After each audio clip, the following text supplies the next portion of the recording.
হরে কৃষ্ণ বন্ধুরা, তো আজকে চলে আসলাম ছোট্ট আরেকটা ব্লগ নিয়ে। আজকে আমরা হঠাৎ করে যাচ্ছি মাথাভাঙা, মানে আমাদের গ্রামের বাড়িতে।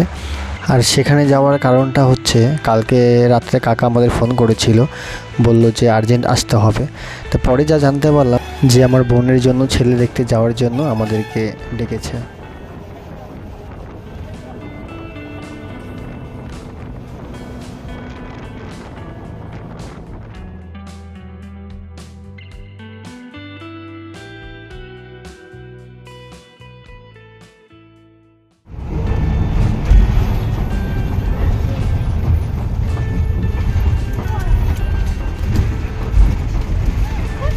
এই যে শোনা, এদিকে দেখো